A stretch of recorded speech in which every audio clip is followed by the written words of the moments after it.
تو جب ہے یعنی آپ کی سرکار کا حکم سراغوں پر یعنی آپ کی مدحت میں کوئی کیا بولے، ایک اشارہ ہو کر آپ کا تو کنگا بولے۔ ابو طالب کے گھرانے کی ہے پہچان یہی، رزق مٹھی میں ہو اور ہونٹوں پہ پھاکا بولے تو یوں تو دنیا میں ملیں گے ہزاروں کاری، بات جب ہے کہ برا سرے نزا بولے۔ میں اپنے تماس لے کے چل رہا ہوں سرکار کی خدمت میں۔ آج ابتیو بھائی تشریف لا رہے ہیں، آپ حضرات ان کا خیر مقدم نعرہ سربار سے کیجیے۔ وہ اپنا کلام پڑھیں گے۔ آپ تو لوگ بہت سنتے ہیں۔ حضرات یہ کلام جناب خطیب عمران کے اہلیہ فرض صاحب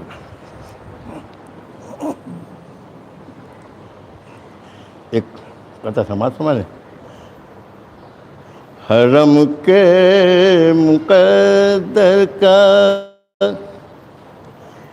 چمکا ستارہ،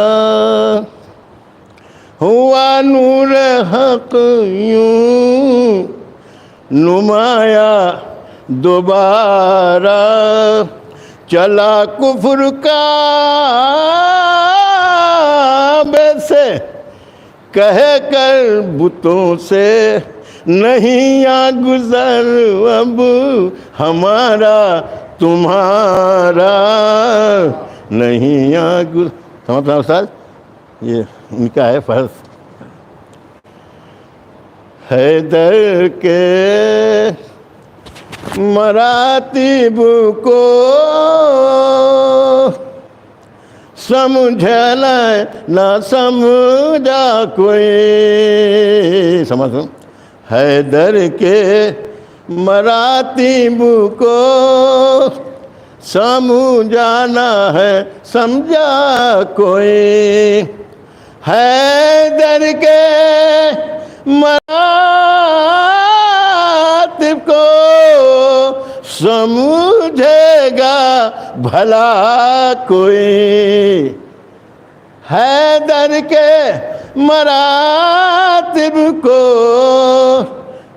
سمجھے گا بھلا کوئی، سمجھا ہے نہ سمجھے گا، سمجھا ہے نہ سمجھے گا، جز رب اولا کوئی، سمجھا سمجھا دوزخ میں عداوت کی بھگتے گا سزا کوئی، اور جنت میں محبت کا لوٹے گا مزہ کوئی، جنت میں دوزخ میں عداوت کی بھگتے گا سزا کوئی، اور جنت میں محبت کا لوٹے گا مزہ۔ سوا میں دو تین حضور آدم سے محمد تک گزرے ہیں پیامبر سب، پر خانہ کعبہ میں، پر خانہ کعبہ میں پیدا نہ ہوا کوئی، کونین میں حیدر کو ایک یہ بھی فضیلت ہے، زہرا کا بجز حیدر، زہرا کا بجز حیدر ہم سرنا ہوا کوئی، بدو شروع اوصاف خدا اتنے کچھ ان میں ہوئے ظاہر، عقل ایسی ہوئی حیران، عقل ایسی ہوئی حیران کہ بیٹھا خدا کوئی، عقل ایسی ہوئی شوراؤ سقیفہ سے بن بیٹھے خلیفہ تو، شوراؤ سقیفہ سے بن بیٹھے خلیفہ تو، ایک مسئلہ بھی لیکن، ایک مسئلہ بھی لیکن حل کرنا سکا کوئی، رکھ مقصد سمجھ دو، رکھو کاسا گدائی کا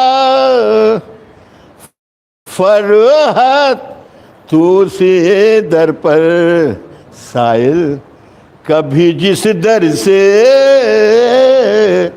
سائل کبھی جس در سے خالی نہ پھرا کوئی۔ اب میں بات اب استاد محترم سے گزارش کرتا ہوں، مولانا نے فرمایا، میں اپنی طرف سے نہیں کہہ رہا ہوں، ایک نعرہ حیدری، نہیں مولانا نے فرمایا نہیں،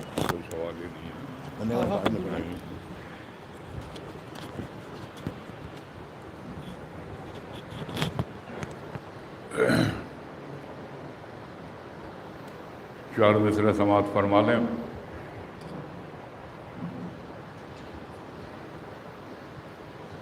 فاطمہ بنت اسد کے گر قدم رکتے نہیں، فاطمہ بنت اسد کے گر قدم رکتے نہیں، معجزہ ایسا انوکھا ساری دنیا دیکھتی، فاطمہ بنت اسد کے گر قدم رکتے نہیں، معجزہ ایسا انوکھا ساری دنیا دیکھتی، کعبے کا چکر لگا لیتی اگر بنت اسد، چاروں دیواروں میں دروازہ یہ دنیا دیکھتی۔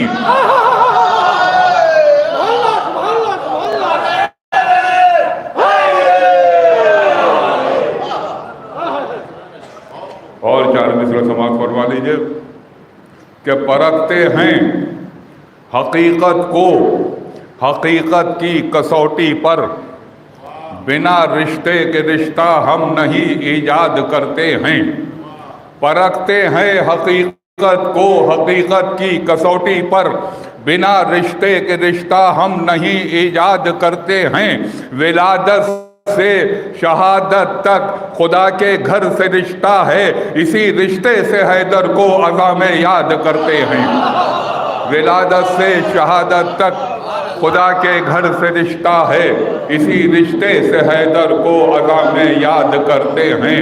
اور آخر کلام کے طور پہ یہ چار مصرع اور سماعت فرما لیجئے کہ منطق، حساب، فلسفہ، انداز گفتگو، علم و ادب کی جان تو حیدر کے پاس تھی، منطق، حساب، فلسفہ، انداز گفتگو، علم و ادب کی جان تو حیدر کے پاس تھی، نہج البلاغہ پڑھ کے یہ عقدہ بھی کھل گیا، گونگے تھے سب زبان تو حیدر کے پاس تھی، گونگے تھے سب زبان تو حیدر کے پاس تھی، بر محمد والے محمد صلوات۔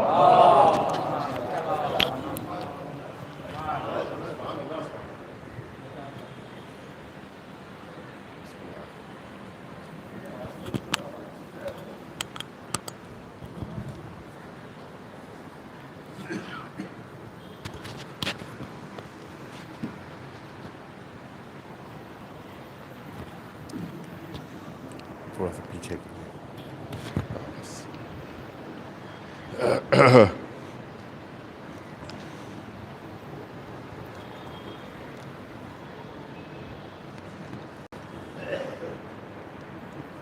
لا حول ولا قوة إلا بالله العلي العظيم، حسبنا الله ونعم الوكيل، نعم المولى ونعم النصير. اعوذ باللہ من الشیطان الرجیم. بسم اللہ الرحمن الرحیم. الحمد للہ الذي لا يبلغ مدحته القائلون ولا يحصي نعماءه العادون ولا يؤدي حقه المجتهدون. ثم الصلاة والسلام والتحية والإكرام على سيد الأنبياء والمرسلين سیدنا و مولانا ابی القاسم محمد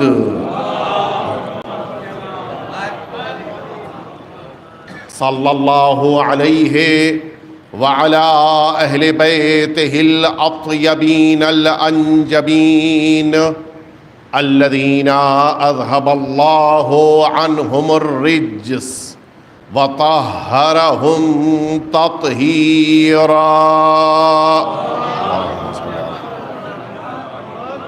لا سيما الإمام المبين بقية الله في الأرضين واللعنة الدائمة الباقية على أعدائهم أجمعين. أما بعد فقد قال الله الحكيم في كتابه المبين وهو أصدق الصادقين وقوله الحق وكل شيء أحصيناه في إمام مبين. صلوات. اذان محترم، آج کی یہ پرمسرت تاریخ، جس تاریخ کے آنے پر اللہ رب العزت کی بارگاہ میں جتنا شکر بجا لایا جائے کم ہے، اس لیے کہ جس عظیم نعمت کو اللہ نے آج کی تاریخ میں اس کائنات میں خانہ کعبہ میں اتارا ہے، اس نعمت کا شکر تمام انسانیت مل کر بھی بجا نہیں لا سکتی. عظیم نعمت ہے.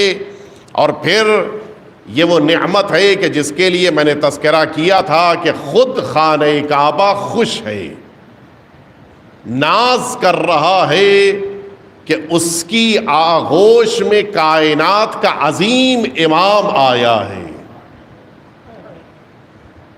اور حقیقت یہی ہے کہ انسان جب غور کرے، ظاہر ہے کہ شعری سلسلہ چل رہا تھا اور میں نے استاد شاعر کو اسی لیے زحمت دی تاکہ بہت دنوں بعد کلام سنا، لیکن بہترین کلام استاد ہوتا ہے. وہ جو ہمارے وہاں کہا جاتا ہے کہ بہرحال شاگرد کتنی بھی پرواز کرے، استاد کے سامنے شاگرد ہی رہتا ہے. صدیوں کے انتظار کا اچھا صلہ دیا، دونوں جہاں کا سر میری جانب جھکا دیا.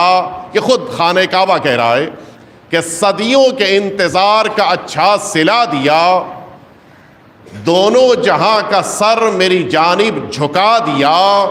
13 رجب کو بولا علی سے خدا کا گھر، 13 رجب کو بولا علی سے خدا کا گھر.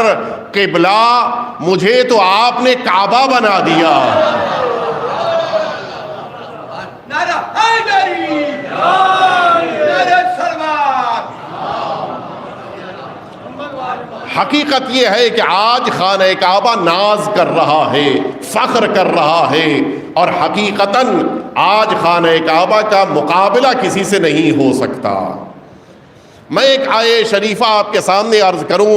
قرآن مجید کی عظمت کو خود قرآن مجید نے بیان فرمایا ہے. قرآن مجید کہہ رہا ہے کہ لو انزلنا هذا القرآن على جبل لرأيته خاشعا متصدعا من خشية الله اگر اس قرآن کو پہاڑ پر اتارا جاتا، ہم اتارتے، اللہ کہہ رہا ہے ہم قرآن کو اگر پہاڑ پر اتارتے لَرَأَيْتَهُ، تو آپ دیکھتے کہ نتیجے میں یہ پہاڑ خشیت پروردگار سے ریزہ ریزہ ہو گیا۔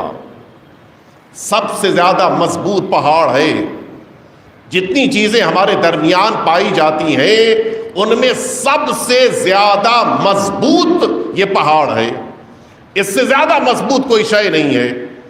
اب آپ ذرا سوچئے، اگر قرآن کی عظمت یہ ہے، ایک دفعہ اور سلوات بھیج دیں آپ،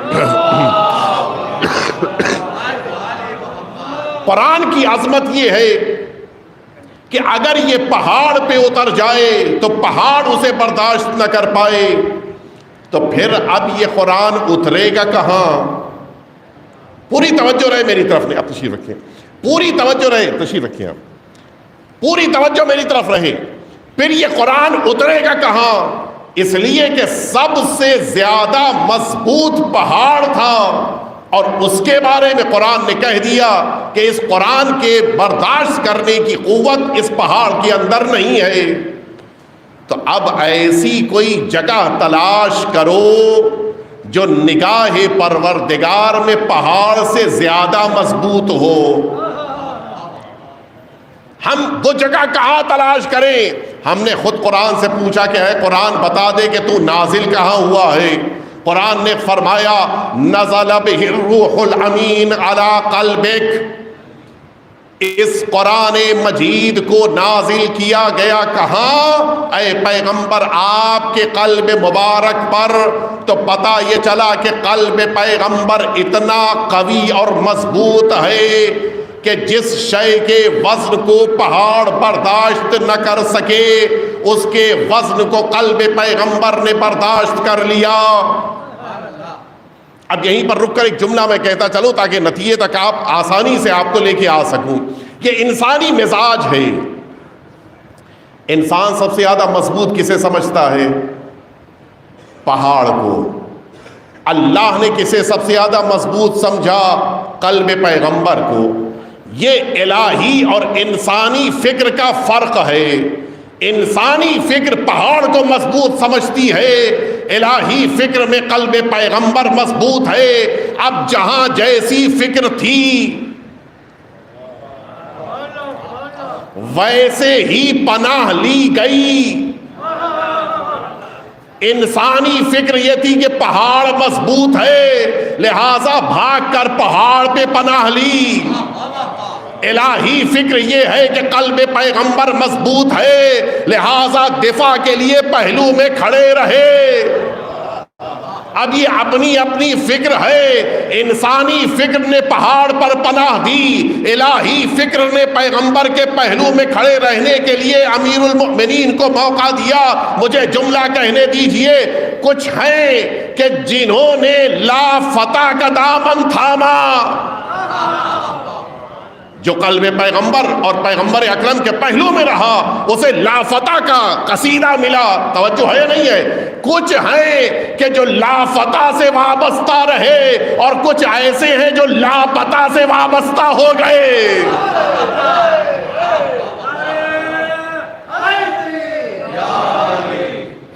تو ہمیں تو اس بات پر فخر ہے کہ ہم نے لا فتح کا دامن تھاما ہے۔ کوئی امیر المؤمنین کے مقابل میں نہیں آ سکتا۔ لیکن میری بات نامکمل رہ جائے گی اگر میں نتیجے تک آپ کو لے کے نہ آ سکوں۔ پہاڑ بھی اس قرآن مجید کے وزن کو برداشت نہیں کر سکتا۔ میرے پروردگار، ہم لوگ اپنے حوزے کی زبان میں معمولاً یہ جملہ بہت کہتے ہیں کہ نحن ابناء الدلیل، ہم دلیل کے ذریعے سے مطمئن ہو سکتے ہیں، بغیر دلیل کے ہم مطمئن نہیں ہوتے۔ دیکھیے میں یوں ہی کہہ کے آگے بڑھ جاؤں، آپ کہیں گے انہوں نے یوں ہی کہہ دیا کہ پہاڑ وزن برداشت نہیں کر سکتا۔ کوئی دلیل، کوئی ثبوت ہمارے پاس ہے؟ ہماری تو جیب میں قرآن موجود ہوتا ہے، جیب نہیں پھٹتی ہے۔ رحل کے اوپر قرآن رکھ دیا جائے تو رحل پارا پارا نہیں ہوا. اگر موبائل میں ہمارے قرآن مجید موجود ہے تو موبائل کو ٹکڑے ٹکڑے ہو جانا چاہیے, نہیں ہوا. تو ہم تو دیکھ رہے ہیں کہ قرآن مجید کے وزن کو سب برداشت کر رہے ہیں, لیکن یہ اعلان کیا اگر پہاڑ پہ اتار دیا جاتا تو پہاڑ ریزہ ریزہ ہو جاتا. یہ کیسے سمجھ میں آئے؟ کہا اگر اس بات کو سمجھنا ہے آؤ 13 رجب کو انہی پہاڑ کے ٹکڑوں سے بنا ہوا خانہ کعبہ اگر ایک قرآن کے اترتے وقت موقع پر یہ ٹکڑے ٹکڑے نہ ہو جاتا, اس میں نیا در نہ بنتا تو بات سمجھ میں نہ آتی. بات واضح ہو گئی. جس قرآن کے لیے قرآن مجید کہہ رہا ہے کہ اگر پہاڑ پہ اترتا وہ ٹکڑے ٹکڑے ہو جاتا, وہ قرآن صامت نہیں, قرآن ناطق ہے. صلوات بیٹے محمد و آل محمد. سرکار امیر المؤمنین اس خانہ کعبہ میں آ رہے ہیں, نیا در بن رہا ہے. اور یہ انفرادیت خانہ کعبہ کی ہے کہ اس خانہ کعبہ میں جو در کل بنا تھا وہ صدیاں بیت جانے کے باوجود آج بھی باقی ہے. بہت کوششیں کی گئیں کہ اس کو ختم کر دیا جائے. کبھی کلر کے ذریعے سے مٹانا چاہا, کبھی پتھروں کو تبدیل کر کے اسے تبدیل کرنا, خراب کرنا یا مٹانے کی کوشش کی گئی. بہت کوششیں ہوئیں لیکن نشان آج تک باقی ہے. شاید پروردگار ان جاہلوں کو, ان نادانوں کو, ان احمقوں کو یہ درس دینا چاہتا ہے جب تم نشان نہیں مٹا سکتے ہو تو سرکار امیر المؤمنین کی یاد کو کہاں مٹا پاؤ گے. انسانوں کے بس کے لیے بس میں یہ بات نہیں ہے. یہ شان ہے امیر المؤمنین کی کہ خانہ کعبہ میں آپ سے پہلے اور آپ کے بعد کوئی بھی پیدا نہیں ہوا. بہت سی شخصیتوں نے کوشش کی, میں بڑی ذمہ داری سے یہ لفظ کہہ رہا ہوں, بہرحال بہت سارے ممبر کے تقاضے ہوتے ہیں. بہت کوششیں کی گئیں کہ خانہ کعبہ کے اندر کسی اور کی ولادت بھی ہو جائے. کچھ نہ صحیح تو مورخین کے جھوٹے قلم ہی کے ذریعے سے بہتوں کو جھوٹی پیدائش عطا کی گئی. لیکن حقیقت حقیقت رہتی ہے, جیسا کہ ہمارے استاد نے کہا تھا, حقیقت حقیقت رہتی ہے. سب اس بات کو واقعی اس بات کا اقرار کر رہے ہیں کہ ولد فی جوف الکعبہ. ایک اور انسان ہے, میں نام نہیں لینا چاہتا, اس کے بارے میں یہ کہا جاتا ہے کہ وہ اللہ کے گھر میں پیدا ہوا یہ کہ ان کی ماں ولادت کے موقع کے اوپر خانہ کعبہ کا طواف کرتے ہوئے لوگوں کے مجمع کے درمیان جب زیادہ فشار بڑھا تو یہ دنیا میں آ گئے. غور فرمایا آپ نے. لیکن کہاں؟ جوف کعبہ میں نہیں, کعبے کا طواف کرتے ہوئے. اور پھر ہوا یہ کہ ان کے پیدا ہونے کے بعد جلدی سے ان سب کو باہر نکالا گیا اور خانہ کعبہ کو پاک کیا گیا. اہل بیت اطہار اور دنیا میں یہی فرق ہے. دنیا والے آتے ہیں تو نجاستیں لے کے آتے ہیں, اہل بیت اطہار آتے ہیں تو طہارتیں بانٹتے ہوئے آتے ہیں. صلوات بیت محمد و آل محمد. اور اسی لیے میں بارہا کہتا ہوں وہ ولادت جو ہمارے وہاں تصور ہے وہ اہل بیت اطہار کے وہاں ولادت کا تصور نہیں ہے. وہ طہارتوں کا مرکز ہیں, وہاں وہ ولادت کا تصور نہیں کیا جا سکتا جو عام انسانوں کے وہاں ہے.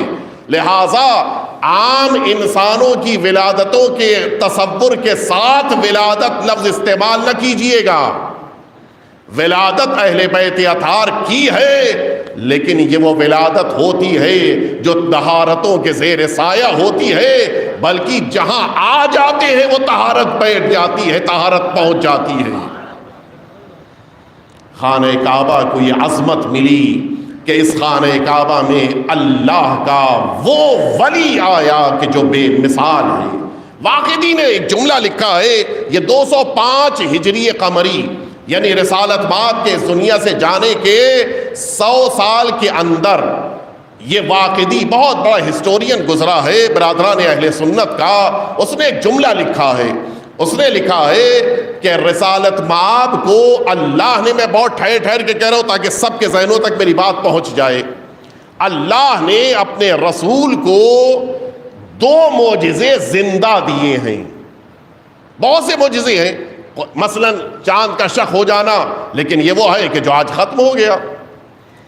مثال کے طور کے اوپر سنگریزوں کا دست مبارک پہ کلمہ پڑھنا, یہ وہ معجزہ ہے کہ جو اس زمانے میں ہوا اس کے بعد ختم ہو گیا. درخت کا حکم پیغمبر پہ آپ تک آنا اور پھر واپس اپنی جگہ چلے جانا, یہ وہ معجزہ ہے جو اس وقت رونما ہوا, اس کے بعد ختم ہو گیا. لیکن وہ معجزہ جو باقی رہا, واقعی لکھتا ہے کہ یہ باقی رہنے والا معجزہ, یہ زندہ رہنے والے معجزے اللہ نے اپنے رسول کو 2 عطا کیے ہیں. ایک وہ جو خاموش کتاب ہے, اور دوسرا وہ جو بولتا قرآن ہے. اللہ نے 2 معجزے دیے ہیں, اور یہ 2 معجزے وہ ہیں کہ جنہیں اللہ کے رسول کو اللہ رب العزت نے اپنے گھر سے عطا کیا ہے. قرآن بھی آیا ہے تو اللہ کی بارگاہ سے, بولتا قرآن بھی آیا ہے تو اللہ کے گھر سے آیا ہے. اب یہاں پر ایک جملہ میں عرض کروں تاکہ بات جلدی سے میں اگلے مرحلے تک آپ کو لے کے آ جاؤں. دیکھیں, توجہ رکھیے, امت کو اللہ کے رسول نے 2 معجزے عطا کیے اللہ کی طرف سے, لیکن امت نے کیا آواز دی؟ حسبنا کتاب اللہ, ہمارے لیے اللہ کی کتاب کافی ہے, بس ہمیں کیا ضرورت ہے امیر المؤمنین کی. آخر وجہ کیا ہے؟ اب یہاں سے تھوڑی سی سنجیدہ گفتگو ہے, میں آپ کی توجہ اپنی طرف چاہوں گا. کیوں ایسا ہے کہ امت نے خاموش قرآن کو لے لیا, بولتے قرآن کو چھوڑ دیا؟ وجہ کیا ہے؟ اگر اس بات کو سمجھنا ہے تو پھر حیات پیغمبر پہ ہمیں نظر دوڑانی ہوگی. رسالت مآب کی پوری یہ جو 53 سالہ عمر مبارک ہے, یہ 2 حصوں میں بٹی ہوئی ہے. ایک وہ ہے کہ جو 40 سال کی عمر مبارک ہے کہ جس درمیان آپ نے اللہ کا کوئی پیغام امت تک نہیں پہنچایا ہے, لیکن تبلیغ فرمائی ہے. تبلیغ رسالت مآب نے 40 سال بھی فرمائی ہے, اپنی صداقت کے ذریعے سے, اپنی امانت داری کے ذریعے سے, اپنے نیک کردار کے ذریعے سے, اپنے نیک اخلاق کے ذریعے سے تبلیغ ہو رہی ہے. اور پھر 13 سال, معذرت 23 سال رسالت مآب کی وہ زندگی ہے کہ جس زندگی میں رسالت مآب نے اللہ کا پیغام لوگوں تک پہنچایا ہے. یہ 63 سال کی زندگی 2 حصوں میں بٹی ہوئی ہے, 40 سال 23 سال. لیکن 40 سال آپ اگر ملاحظہ فرمائیں, اس 40 سال میں حال یہ ہے کہ اگر کوئی پردیس جا رہا ہے تو امانت رسالت مآب کے پاس رکھا کے جائے گا. اختلاف ہو جائے تو قسم رسالت مآب کے نام کی, رسالت مآب تو رسالت مآب نہیں مانا ہے, یتیم عبداللہ کو نام لے کر یاد کیا ہے, لیکن اختلافات مٹ جاتے تھے جب رسالت مآب کا نام آ جاتا تھا. شوہر زوجہ کا اختلاف ہے, آتے تھے حضور اکرم کے پاس بیٹھتے تھے, واپس جاتے تھے, اختلاف ختم ہو چکا ہوتا تھا. بڑا احترام, بڑی عزت. عالم یہ تھا کہ اگر اختلاف کے درمیان کوئی جملہ رسالت مآب کہہ دیتے تھے تو کہا تھا بس اب اس کے آگے کوئی کچھ نہیں بولے گا. اگر قحط سالی کا موقع آ گیا تو رسالت مآب کے پاس آتے تھے, آپ دعا فرمائیں, اور دعا فرماتے تھے, قحط سالی کا موقع ختم ہو گیا. یہ حال تھا یہ 40 سال. اور اچانک 40 سال کے بعد کیا ہوا؟ جو صادق کہہ رہے تھے وہ جھٹلانے لگے, جو امانت دار کہہ رہے تھے وہ راستے میں کانٹے بچھانے لگ گئے, جو آپ کے لیے قسمیں کھاتے تھے وہ آپ کے اوپر کوڑے برسانے لگ گئے, کوڑے گرانے لگ گئے, جو آپ کے لیے اپنے کو اپنی جان نثار کرنے پہ تیار تھے اب رسالت مآب کے قتل کے لیے سازشیں کر رہے ہیں, ندوے میں جمع ہو رہے ہیں. یہ اچانک ہوا کیا؟ کہا اس میں فرق یہ ہے 40 سال تک خاموش رہے, سب کو اچھے لگے, اب جب بولنا شروع کیا تو اب گرا گزرنا شروع ہوا، پیشانیوں پہ بل آنے لگ گئے، اب ایسا لگنے لگا کہ اب انہیں راستے سے ہٹا دیا جائے۔ آپ نے مزاج کفر پہچانا۔ مزاج کفر ہمیشہ خاموشی کو پسند کرتا ہے۔ آپ سمجھے کیوں خاموش قرآن کو لے لیا، بولتے قرآن کو چھوڑ دیا؟ وجہ صرف یہی تھی، مزاج کفر ہمیشہ خاموشی کو پسند کرتا ہے۔ لہٰذا اگر قرآن مجید کو لے لیا جائے، تم نیزوں پہ بلند کرو گے تب بھی خاموش رہے گا، تم تیر برساؤ گے تب بھی خاموش رہے گا، تم اس کے سامنے بیٹھ کے برائیاں کرو گے تب بھی خاموش رہے گا۔ لیکن اگر بولتے قرآن کے ساتھ رہو گے تو نتیجہ یہ ہوگا، تمہارے لیے سزائیں ہیں، تمہارے لیے وہ ساری چیزیں جو اسلام کے قانون میں ہیں ان کو لاگو کیا جائے گا۔ نتیجہ یہ ہے، کہا علی کو چھوڑ دو، قرآن کو لے لو، ہم جو چاہیں کر لے جائیں گے۔ لیکن یہ نہیں جانتے تھے کہ شریعت کا محافظ اللہ نے اہل بیت اطہار کو بنایا ہے۔ جب بھی کوئی مسئلہ درپیش ہوتا تھا، حل امیر المؤمنین ہی فرماتے تھے۔ حکومت کرنا اور ہے، علمی مسائل کو حل کرنا اور ہے، منصب پر بیٹھ جانا اور ہے، فیصلے کرنا اور ہے۔ اور اسی لیے بڑے بڑوں کو کہنا پڑا کہ اگر علی نہ ہوتے تو ہم ہلاک ہو جاتے۔ ہے نہیں توجہ؟ امیر المؤمنین کی عظمت دیکھیے آپ۔ دشمن یہ کہنے پر مجبور ہے کہ اگر علی نہ ہوتے تو میں ہلاک ہو جاتا۔ اور ادھر حال یہ ہے کہ رسالت مآب فرما رہے ہیں کہ یا علی انت بمنزلۃ الکعبہ فی ہذہ الامہ، اے علی اس امت میں تمہاری مثال کعبے کی جیسی ہے۔ آپ ذرا سوچئے کہ کعبے کے جیسی مثال کیوں دی؟ ساری چیزوں کے درمیان کعبے کے ذریعے سے کیوں یہ تمثیل، کیوں یہ مثال پیش کی ہے رسالت مآب نے؟ وجہ کیا ہے؟ وجہ صرف ایک ہے۔ دیکھیے، کبھی کبھی ایسا ہوتا ہے کہ ہم اپنے بچے کی بہادری کو دیکھ کر کہتے ہیں کہ یہ شیر ہے۔ تو کیا مطلب ہے کہ شیر سے مراد یہ ہے کہ شیر کی طرح سے اس کے بڑے بڑے جبڑے ہیں؟ شیر کہہ دیا اس کے معنی یہ ہے کہ 2 سال سے اس نے ناخن نہیں کاٹے، ناخن بڑے بڑے ہیں۔ شیر کہہ دیا اس کی مراد یہ ہے کہ یہ دوسروں کو چیر پھاڑ کے کھا لیتا ہے۔ نہیں، مراد یہ ہے کہ یہ بچہ شیر کے جیسا بہادر ہے۔ توجہ ہے یا نہیں ہے؟ تو یہ شباہت کی وجہ ہے، وہ بہادری ہے۔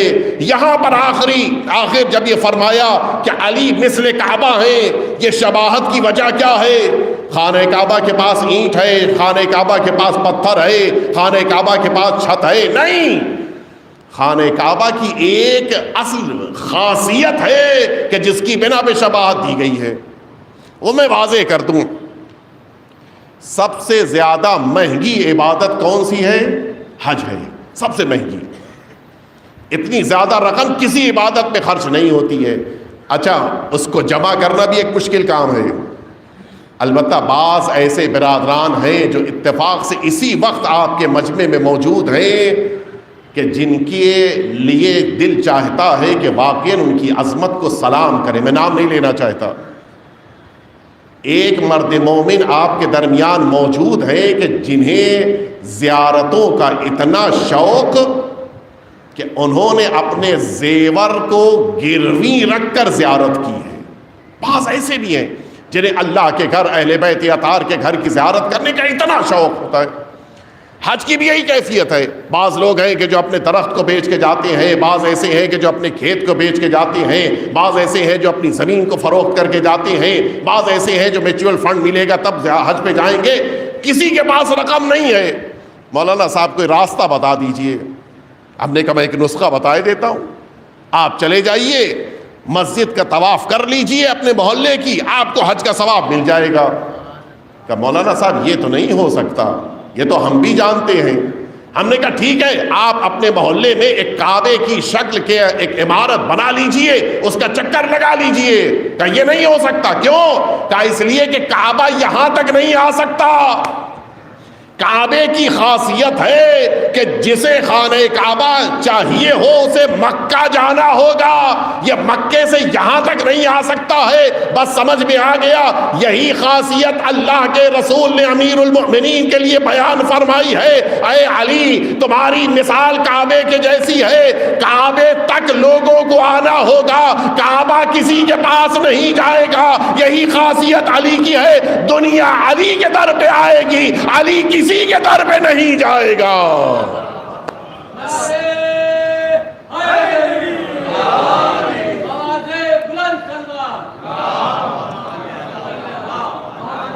امیر المؤمنین کسی کے دروازے پہ نہیں گئے ہیں، لوگ امیر المؤمنین کے دروازے پہ آئے ہیں، حکومتیں امیر المؤمنین کے دروازے پہ آئی ہیں، بلکہ ایک لفظ کہو، خود حکومت چل کے امیر المؤمنین کے دروازے پہ آئی ہے۔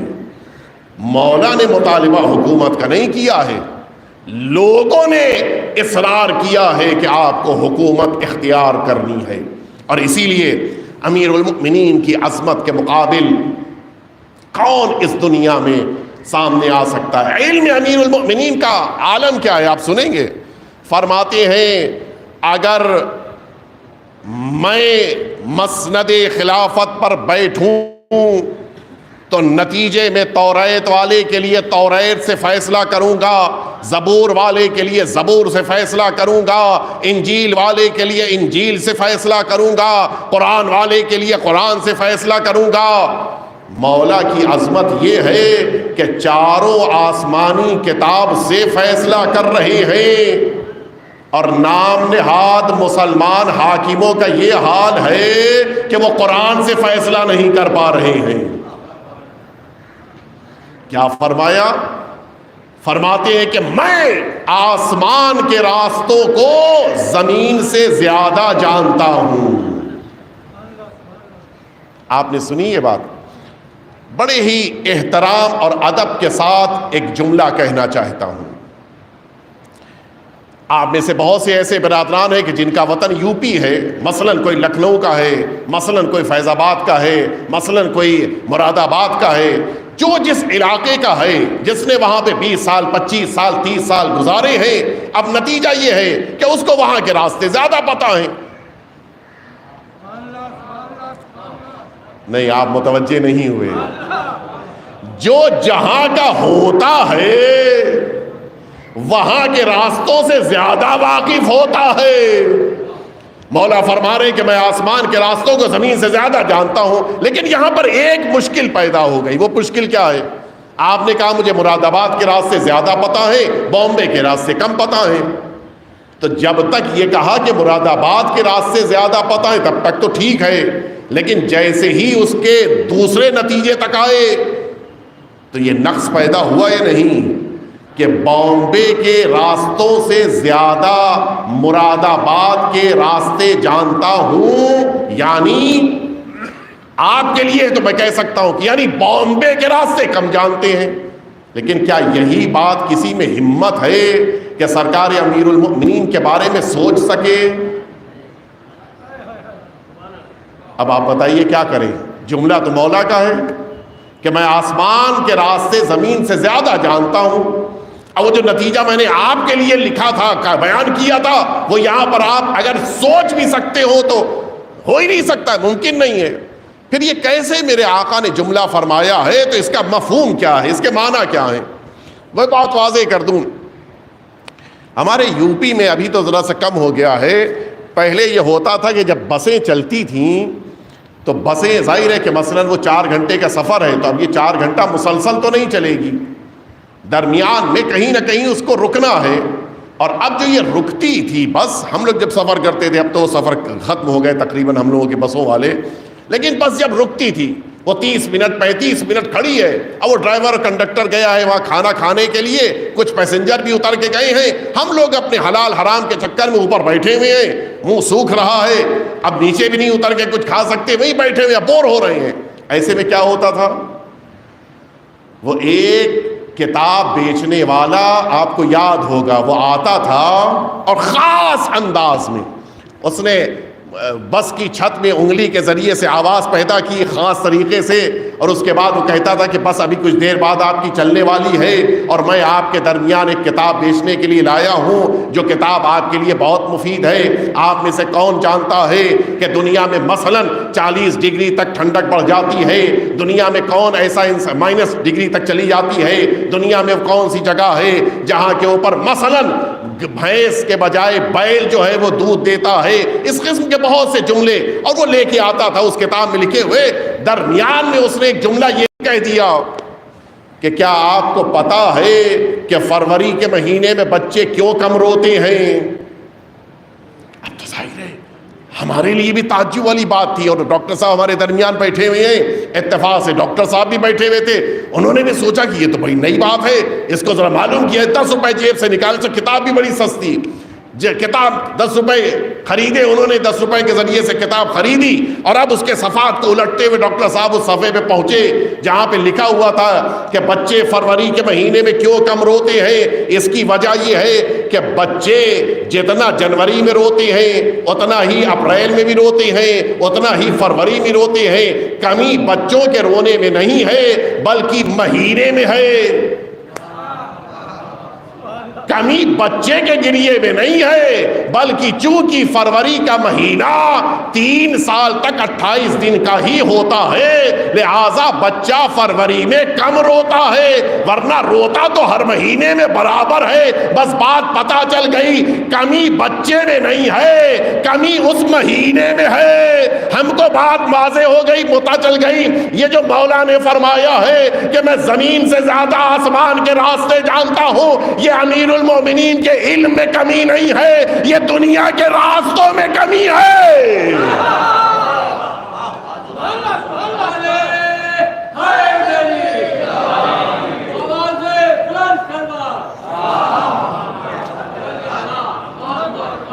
یہ مولا کے علم میں کمی نہیں ہے، یہ دنیا کے راستوں میں کمی ہے۔ آسمان کے راستے زیادہ ہیں، زمین کے راستے کم ہیں، اور اسی لیے ہمیں ناز ہے امیر المؤمنین کی ذات سے وابستہ رہنے پر۔ ہم نے کسی ایسے کا دامن نہیں تھاما ہے کہ جو دوسروں کا محتاج ہو، بلکہ اس کا دامن تھاما ہے کہ جس کی دنیا محتاج ہے۔ مجھے بڑا اچھا لگا اس ذاکر کا جملہ، میں معمولاً جملے کم نقل کرتا ہوں لیکن اچھا لگا مجھے جملہ کہ آپ کسی فقیر کے پاس بھی چلے جائیے، وہ اگر واسطہ دے گا تو امیر المؤمنین کا واسطہ دے کے مانگتا ہے۔ بھائی تم جن کو مانتے ہو ان کا بھی واسطہ دے کے کبھی مانگ لو۔ اچھا ٹھیک ہے، چوتھے نمبر پہ مانگنا امیر المؤمنین کے نام پر، ان سے پہلے تو کسی اور کے نام پہ مانگ لو، لیکن وہ بھکاری بھی جانتا ہے کہ بھکاریوں سے نہیں، بھکاریوں کو دینے والے سے مانگا جاتا ہے۔ امیر المؤمنین کا نام لے کے مانگتا ہے اور اسی لیے ملتا بھی ہے۔ اگر کسی اور کا نام لے کے مانگے تو جو رقم آئی ہے وہ بھی چلی جائے گی، نہیں مانگتا، کبھی نہیں مانگتا۔ امیر المؤمنین عطا فرماتے ہیں۔ بس میرا وقت تقریباً پورا ہو رہا ہے، طویل گفتگو ہو جائے گی، لہٰذا میں ایک واقعہ عرض کر کے بات کو مکمل کر دوں جو آپ کے اسی سرزمین حیدرآباد سے متعلق ہے۔ شاید اس سے پہلے آپ نے سنا ہو، میں نے عرض کیا تھا لیکن اس مسجد میں عرض نہیں کیا تھا، اب تو نیٹ کا دور ہے، شاید آپ لوگوں نے سنا ہو، لیکن میں اس کو اس لیے پڑھ رہا ہوں تاکہ پتہ چلے کہ امیر المؤمنین جب عطا کرتے ہیں تو واقعاً انسان بلندیوں تک پہنچ جاتا ہے۔ استاد انصاریان بڑے اچھے خطیب ہیں ایران کے، انہوں نے یہ واقعہ نقل کیا۔ البتہ میں نے اور بھی کتابوں میں دیکھا ہے، کچھ اور کتابیں کہ جن کتابوں میں یہ واقعہ موجود ہے، اس وقت میرے ذہن میں وہ کتاب نہیں آ رہی ہے، لیکن بعض کتابوں میں پہلے دیکھ چکا تھا، لیکن استاد انصاریان نے جس طرح نقل کیا ہے میں آپ کے سامنے پیش کر رہا ہوں۔ ایک طالب علم نجف اشرف میں مقیم تھا، یہ اس زمانے کی بات کر رہا ہوں کہ جس زمانے میں اس حیدرآباد میں باقاعدہ بادشاہت قائم تھی اور یہ وہاں کے اوپر نوابین ہوتے تھے۔ طالب علم نجف اشرف میں تعلیم حاصل کر رہا تھا اور بہت زیادہ اس کا اچھا اس کے لیے رزق کا کوئی ذریعہ نہیں تھا۔ طالب علم بھی سخت زمانہ ہوتا ہے سبھی کے لیے، جتنے بھی طالب علم ہوتے ہیں سختیوں میں زندگی ہوتی ہے، خاص طور سے پرانے زمانے میں تو اور سختی ہوتی تھی، رزق نہیں مل پا رہا ہے، شہریہ نہیں مل پا رہا ہے، رقم نہیں۔ اس زمانے میں ہندوستان سے بھی شہریہ جاتا تھا، شاید آپ کو خبر ہو کہ نوابین اودھ کی طرف سے ہندوستان سے باقاعدہ شہریہ جاتا تھا اور سب سے بڑا شہریہ یہی ہندوستان کا ہوتا تھا، جو روپے میں باقاعدہ وہاں پہ تقسیم ہوتا تھا، سب سے بڑا شہریہ ہوتا تھا۔ آپ سوچیں ہمارا ماضی اتنا تابناک تھا، آج ہمیں ضرورت ہوتی ہے تو ہمیں باہر سے رقم منگانی ہوتی ہے، کل دوسروں کو ضرورت ہوتی تھی تو یہاں سے رقم جاتی تھی۔ ہم اس دور کی طرف دوبارہ جا سکتے ہیں اگر واقعی طور کے اوپر ہم اپنے کو اہل بیت اطہار کے در سے وابستہ کرتے ہوئے اپنے اندر استقلال پیدا کریں۔ شہریہ نہیں آیا، مشکلات ہیں، سختیاں ہیں، یہ طالب علم آیا، آنے کے بعد سرکار امیر المؤمنین حضرت علی ابن ابی طالب علیہ الصلوۃ والسلام مولا کی ذریعہ اقدس سے اپنے کو وابستہ کیا اور اس نے توسل کیا، مولا اب اس سے زیادہ سختی آپ کے پڑوس میں رہ کے برداشت نہیں کر سکتا، مولا کوئی ایسا ذریعہ نکالیے کہ میں ان سختیوں سے نجات پا جاؤں۔ اس نے رات میں خواب دیکھا، مولا تشریف لائے، فرمایا دیکھو البلاء للولا، قریب میں رہنا ہے تو سختیوں کے ساتھ رہنا ہوگا۔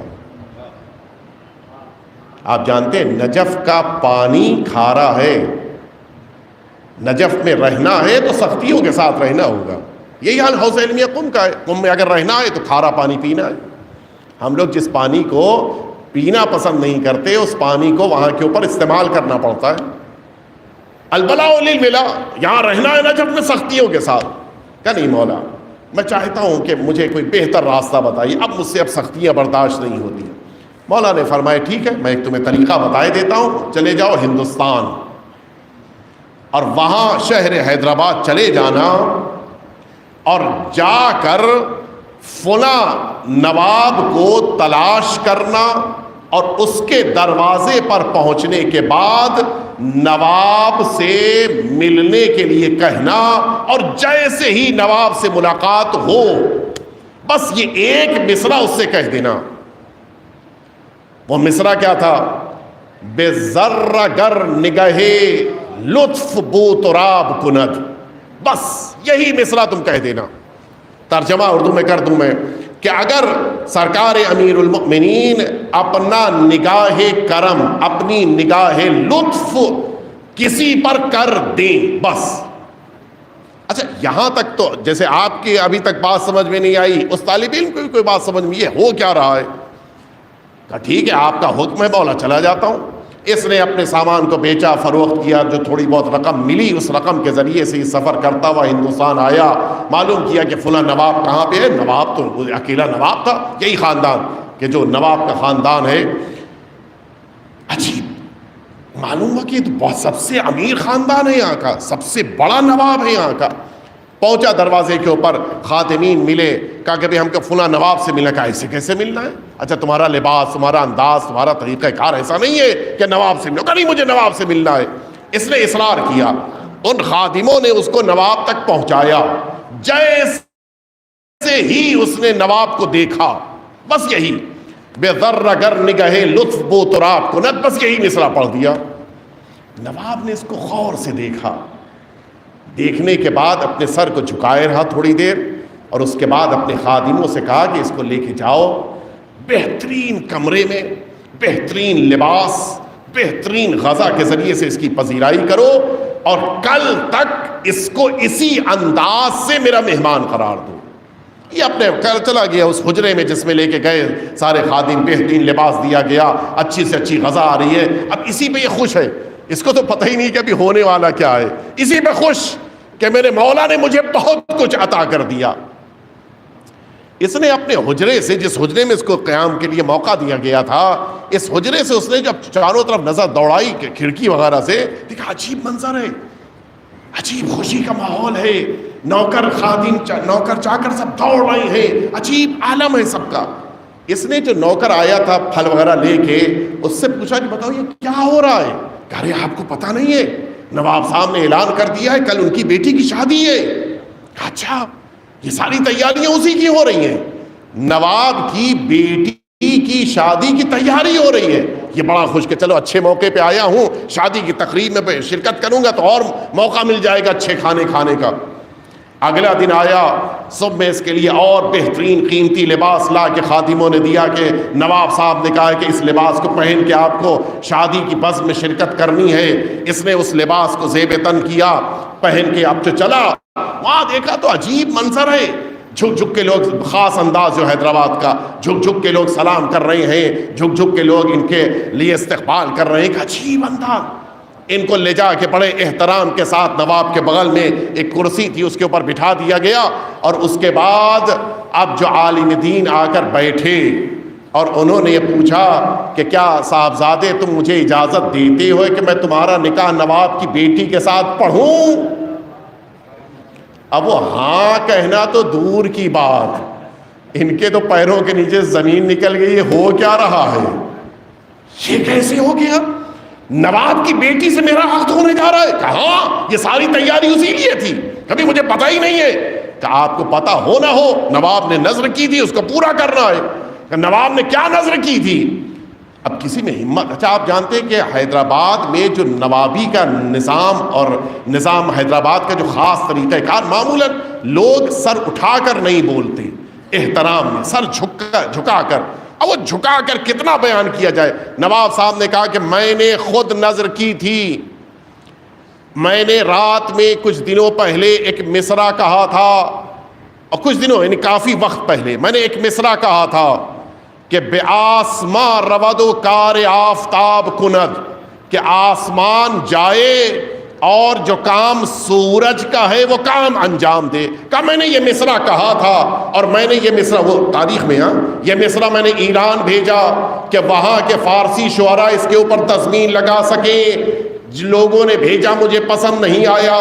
پھر میں نے سارے جتنے شعراء اچھے اچھے سمجھے جاتے تھے سب کو بھیجا، کسی ایک کا مصرع پسند نہیں آیا۔ میں نے اعلان کر دیا کہ جو ایسا مصرع میرے مصرے کی تضمین میں لا کر پیش کرے جو مجھے پسند آ جائے، اس کے ساتھ میں اپنی بیٹی کا عقد کر دوں گا۔ تم نے وہ مصرع لا کر پیش کیا، لہٰذا میرے لیے نظر کو پورا کرنا ضروری ہو گیا ہے، میں اپنی بیٹی کا عقد تمہارے ساتھ کرنا چاہ رہا ہوں۔ اس نے جلدی سے کہا کہ نہیں حضور ایسی بات نہیں، میں نے نہیں کہا ہے۔ اچھا کچھ ایماندار بھی ہوتے ہیں، آج کے دور میں تو ذرا مشکل کام ہے، آج کے دور میں تو بڑے بڑے شاعر کا کلام کبھی کبھی شاعر کے سامنے پڑھ دیا جاتا ہے بغیر بتائے ہوئے۔ استاد تو محسوس کرتے ہوں گے کبھی کبھی، حتیٰ کبھی کبھی ہمارے وہاں حوزے میں استاد ہیں ڈاکٹر شعور اعظمی صاحب، ان کا بیان کہ کبھی کبھی میرے ہی شعر کا مفہوم لے کر نیا شعر لوگ پڑھ دیتے ہیں کہ میں نے کہا ہے، تو یہ بھی ہوتا ہے۔ اب تو یہ حیرت، میں نہیں، یہ مصرع میں نے کہا ہی نہیں ہے۔ اچھا نواب صاحب بھی گھبرا گیا، اب یہ کیا ہوا؟ یہ تو ساری تیاری اس کے لیے ہوئی تھی، کبھی کس نے کہا ہے؟ کہ یہ مصرع مجھے خواب میں سرکار امیر المؤمنین حضرت علی ابن ابی طالب علیہ السلام، مولا نے مجھے یہ مصرع تعلیم فرمایا، اور یہ مصرع لے کے میں آپ کے پاس آیا۔ کہا اس خواب کو پورا خواب سنا، کہ اس خواب کا مفہوم یہی ہے کہ مولا چاہتے ہیں کہ اس مصرعے کے ذریعے سے تم میرے داماد بنو اور میری بیٹی کے ساتھ تمہارا عقد ہو۔ آپ نے غور کیا، اب دونوں میں مصرعے ملا کے پڑھے دیتا ہوں۔ بے ذرہ گر نگہ لطف بو تراب کند، بے آسمان رود و کار آفتاب کند۔ ترجمہ کر دوں کہ اگر امیر المؤمنین اپنی نگاہ لطف کسی انسان پر قرار دے تو وہ انسان اتنا بلند ہو جائے کہ پھر زمین سے نکل کے آسمان کی بلندیوں پہ پہنچے اور جو کام سورج کا ہے، آفتاب کا ہے، وہ کام انجام دے۔ آپ نے اگر توجہ فرمائی ہو، مولا نے اس مصرے کو تعلیم دیا، مصرے کو سکھایا، نواب کو اس کے مصرے کی تضمین بھی مل گئی، اور عملی طور پہ مولا نے بتا دیا میں نے ایک ذرے پہ نظر لطف کی ہے، وہ آسمانوں پہ جا کے آفتاب کا کام کر رہا ہے۔ صلوات بید محمد وآل محمد۔ ورنہ وہ ایک طالب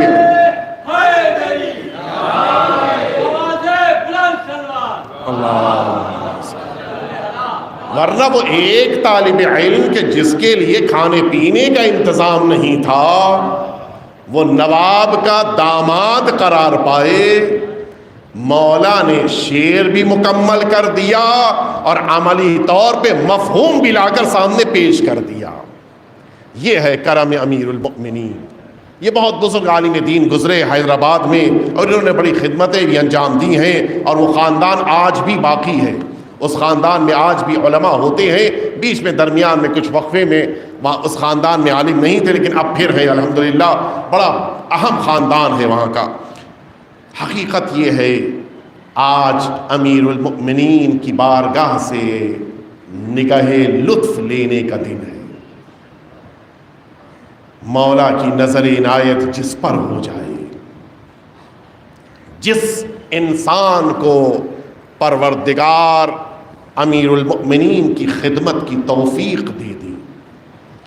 میں سوچ رہا تھا کہ آج دعا کے موقع پر متعدد دعاؤں کے درمیان کس کو زیادہ دعا کے لیے مستحق سمجھا جائے۔ آپ سنیں گے، میری نگاہ میں اگر سب سے زیادہ آج دعا کا کوئی مستحق ہے تو یہ مرد مومن نفیس صاحب ہیں،